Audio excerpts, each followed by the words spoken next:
آپ دیکھ رہے ہیں سیرت النبی انٹرنیشنل فورم قسط نمبر 104 بعثت نبوی صلی اللہ علیہ وآلہ وسلم سے قبل ترقی یافتہ ممالک کی گمراہیوں کا لرزہ خیز تذکرہ۔ آگے بڑھنے سے قبل ہمارے چینل کو سبسکرائب کر لیجئے اور بیل کے بٹن کو دبا دیجئے تاکہ آپ کو آنے والی ہر نئی ویڈیو کی بر وقت اطلاع ہو سکے۔ اہل عرب کی زندگی کا تاریک پہلو۔ عرب صرف ایک حبل کی ہی پوجا نہیں کرتے تھے بلکہ جزیرہ عرب کے اطراف و اکناف میں مختلف شکلوں کے بتوں کی پوجا شروع ہو گئی تھی۔ بعض کسی مکان کی شکل میں، بعض درختوں کی جھنڈ کی شکل میں، بعض گھڑے ہوئے پتھر۔ الغرض بت پرستی کی ایک وبا پھوٹ پڑی تھی، یہاں تک کہ کعبے کے ارد گرد 360 بت نصب کر دیے گئے، اور اس کی وجہ یہ تھی کہ عرب کے سارے قبائل کعبے کا حج کرنے کے لیے آیا کرتے تھے۔ اس لیے قریش نے ان تمام قبائل کے معبودان باطل کے مجسمے یہاں یکجا کر دیے تھے تاکہ کسی قبیلے کا آدمی بھی حج کرنے کی نیت سے آئے تو اپنے معبود کے بت کو یہاں دیکھ کر اس کی عقیدت میں اور اضافہ ہو، اور قریش کی ریاست کو تسلیم کرنے میں وہ کسی قسم کی ہچکچاہٹ محسوس نہ کرے۔ ان میں سب سے پرانا بت منات کے نام سے مشہور تھا۔ اس کے پجاری اپنے بیٹوں کے نام اظہار عقیدت کے لیے عبد منات، زید منات وغیرہ رکھا کرتے تھے۔ یہ بت ساحل سمندر پر قدید کے مقام پر نصب تھا جو مکہ اور یثرب کے درمیان ایک قصبہ تھا۔ ازد، اوس اور خزرج کے قبائل اس کی پوجا پاٹ کرتے تھے۔ یہ سلسلہ سن 8 ہجری تک جاری رہا۔ حضور نبی کریم صلی اللہ علیہ وآلہ وسلم جب فتح مکہ کے لیے تشریف لائے تو حضور اکرم صلی اللہ علیہ وآلہ وسلم نے سیدنا علی رضی اللہ تعالیٰ عنہ کو حکم دیا کہ منات کو توڑ کر ریزہ ریزہ کر دیں۔ ان کے معبودوں میں سے ایک بت کا نام لات تھا۔ اس کا اصل مجسمہ طائف میں نصب تھا۔ یہ ایک مربع شکل کی چٹان تھی جس پر ایک مکان تعمیر کر دیا گیا تھا۔ بنی ثقیف اس بت کے خدمت گزار اور محافظ تھے۔ ان کے بتوں میں سے ایک کا نام عزا تھا۔ یہ منات اور لات کے بعد بنایا گیا تھا۔ یہ وادی نخلہ میں درختوں کے ایک جھنڈ کی شکل میں تھا۔ جب کوئی مسافر مکے سے عراق کی طرف جاتا تو درختوں کا یہ جھنڈ اس کے دائیں جانب پڑتا۔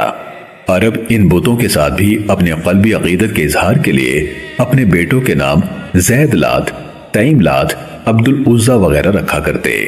قریش جب کعبے کا طواف کرتے تو بلند آواز سے یہ نعرہ لگاتے: واللات والعزا ومنات الثالثة الأخرى فإنهن الغرانيق العلا وإن شفاعتهن لترتجى۔ اور یہ لات، عزا اور ایک تیسری دیوی منات یہ بہت عالی مقام غرانیق ہیں، یعنی اونچی اڑان اور گردن والے پرندے جن کی شفاعت کو قبول کیا جائے گا۔ اللہ رب العالمین نے سورۃ النجم میں ان کی اس حماقت کا ذکر یوں فرمایا ہے: افرأیتم اللات والعزا ومنات الثالثة الأخرى الکم الذکر وَلَهُ الْأُنثىٰ تِلْكَ اِذًا قِسْمَةٌ ضِیزَىٰ۔ کیا تم نے لات اور عزا یعنی دیویوں پر غور کیا ہے اور اس تیسری ایک اور دیوی منات کو بھی غور سے دیکھا ہے؟ تم نے انہیں اللہ کی بیٹیاں بنا رکھا ہے۔ اے مشرکو، کیا تمہارے لیے بیٹے ہیں اور اس اللہ کے لیے بیٹیاں ہیں؟ اگر تمہارا تصور درست ہے تب تو یہ تقسیم بڑی ناانصافی والی ہے۔ ان کے دیگر مشہور معبودوں میں سے ایک کا نام سواع تھا جو ینبوع کی سرزمین میں تھا، اور بنو محیان اس کے خدام تھے۔ بنی کلب نے دومت الجندل کے مقام پر ود نام کا ایک بت نصب کر رکھا تھا۔ مدہج اور اہل جرش نے یغوث کو، اہل خیوان نے یعوق کو، حمیر نے نصر کو اپنا اپنا خدا بنا رکھا تھا۔ یہ وہی بت ہیں جن کی پوجا حضرت نوح علیہ السلام کے قوم کے مشرکین کیا کرتے تھے۔ جب انسان کا تعلق اپنے خالق حقیقی سے منقطع ہو جاتا ہے تو اس کی فطرت سلیمہ مسخ ہو جاتی ہے، اس کی عقل و فہم پر پردے پڑ جاتے ہیں، اس کی چشم بصیرت بینائی سے محروم ہو جاتی ہے۔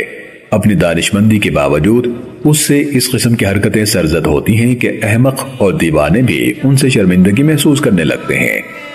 اہل مکہ کے دو معبودوں کے نام اساف اور نائلہ تھے۔ ان کا قصہ یہ ہے کہ اساف بنی جرہم کا ایک مرد تھا جس کا پورا نام اساف بن یعلا تھا، اور نائلہ ایک عورت تھی، اس کا پورا نام نائلہ بنت زید تھا۔ یہ بھی جرہم قبیلے سے تھی۔ یہ دونوں یمن میں رہتے تھے۔ قافلے کے ساتھ حج کرنے کے لیے یہ دونوں مکے آئے۔ اس اسنا میں کعبے میں داخل ہوئے۔ وہاں کوئی اور آدمی نہیں تھا۔ اس تنہائی سے فائدہ اٹھاتے ہوئے انہوں نے خانہ خدا میں بدفعلی کا ارتکاب کیا۔ اللہ رب العالمین نے ان دونوں کو پتھر بنا دیا۔ جب دوسرے لوگ کعبے کے اندر گئے تو ان کو اس مسخ شدہ حالت میں دیکھ کر انہوں نے انہیں وہیں سے اٹھایا اور باہر رکھ دیا تاکہ ان کے دردناک انجام سے لوگ عبرت حاصل کریں۔ لیکن کچھ عرصے بعد ان دونوں کی بھی پوجا ہونے لگی۔ حج کے لیے آنے والے ان دو بدکاروں کی پوجا کرتے اور ان سے اپنی حاجتیں مانگتے۔ ان کا مسخ شدہ ضمیر اس کمینگی پر انہیں ملامت بھی نہ کرتا۔ ان کے علاوہ اور بہت سے بت تھے جن کی وہ پرستش کیا کرتے تھے۔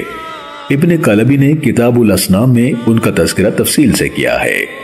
نبی رحمت صلی اللہ علیہ وآلہ وسلم نے جب مکہ مکرمہ کو فتح کیا اور بیت اللہ شریف کے اندر تشریف لے گئے تو اپنی کمان کے کونے سے ان بتوں کو ضرب لگاتے اور زبان مبارک سے یہ پڑھتے: جاء الحق وزهق الباطل ان الباطل كان زهوقا۔ حق آ گیا، باطل بھاگ گیا، بے شک باطل بھاگنے والا ہی ہے۔ حضور اکرم صلی اللہ علیہ وآلہ وسلم کے حکم سے انہیں مسجد حرام سے باہر پھینک دیا گیا اور انہیں جلا کر راکھ کا ڈھیر بنا دیا گیا۔ جو بت مکہ مکرمہ کے علاوہ دیگر مقامات پر تھے ان کی طرف ہادی برحق صلی اللہ علیہ وآلہ وسلم نے مختلف صحابہ کرام رضوان اللہ علیہم اجمعین کو بھیجا کہ وہ ان کو توڑ دیں اور ان کا نام و نشان تک مٹا دیں۔ لات کا بت طائف میں تھا، اس کو توڑنے کے لیے حضرت مغیرہ بن شعبہ رضی اللہ تعالیٰ عنہ کو بھیجا گیا۔ انہوں نے اس کو توڑ کر گرا دیا اور نظر آتش کر دیا۔ عزا جو ان کا ایک عظیم مشان بت تھا اور جو وادی نخلہ میں درختوں کے ایک جھنڈ کی شکل میں موجود تھا، ان کو جڑ سے اکھیڑنے کے لیے حضرت خالد بن ولید رضی اللہ تعالیٰ عنہ کو بھیجا اور فرمایا کہ وادی نخلہ میں جاؤ، وہاں تمہیں بیری کے 3 درخت نظر آئیں گے، اس میں سے پہلے کو کاٹ دو۔ آپ رضی اللہ تعالیٰ عنہ گئے، اس بیری کے درخت کو کاٹ دیا۔ جب واپس آ کر اطلاع دی تو حضور صلی اللہ علیہ وآلہ وسلم نے پوچھا: کیا تم نے کوئی چیز دیکھی؟ عرض کیا: نہیں یا رسول اللہ۔ حکم دیا: دوسرے بیری کے درخت کو جا کر کاٹو۔ تعمیل ارشاد کے بعد پھر بارگاہ رسالت صلی اللہ علیہ وآلہ وسلم میں حاضر ہوئے۔ حضور صلی اللہ علیہ وآلہ وسلم نے پھر پوچھا کہ تم نے کوئی چیز دیکھی؟ عرض کیا کہ نہیں یا رسول اللہ۔ فرمایا: جاؤ اب تیسرے بیری کے درخت کو بھی کاٹ دو۔ جب انہوں نے اس تیسرے درخت کو کاٹا تو اچانک ایک بد شکل عورت دیکھی جس نے اپنے بال بکھیرے ہوئے تھے۔ اس کے پیچھے پیچھے دبیا سلمی تھا۔ جب اس نے حضرت خالد رضی اللہ تعالیٰ عنہ کی طرف دیکھا تو کہا: ایزا خالد پر اپنی قوت سے بھرپور حملہ کر، اپنی اوڑنی کو پھینک دے اور اپنی آستینوں کو چڑھا لے۔ اگر آج تو خالد کو قتل نہیں کرے گی تو بہت جلد تجھے ذلیل و رسوا کر دیا جائے گا۔ حضرت خالد نے فی البدی جواب دیا: ایزا میں تیری تسبیح بیان نہیں کرتا بلکہ میں تیری خدائی کا انکار کرتا ہوں۔ میں نے اپنی آنکھوں سے دیکھ لیا ہے کہ اللہ نے تجھے ذلیل و رسوا کر دیا ہے۔ پھر آپ رضی اللہ تعالیٰ عنہ نے اپنی تلوار سے اس پر وار کیا اور اس کے سر کو 2 ٹکڑے کر دیا۔ پھر وہ ایک جلے ہوئے کوئلے کی طرح ہو گئی۔ پھر آپ رضی اللہ تعالیٰ عنہ نے اس درخت کو جڑ سے اکھیڑ دیا اور دبیا کو بھی قتل کر دیا۔ تعمیل ارشاد سے فارغ ہونے کے بعد بارگاہ رسالت مآب صلی اللہ علیہ وآلہ وسلم میں حاضر ہو کر سارا ماجرا بیان کیا۔ سیرت النبی صلی اللہ علیہ وآلہ وسلم کی یہ قصہ دیکھنے کا شکریہ۔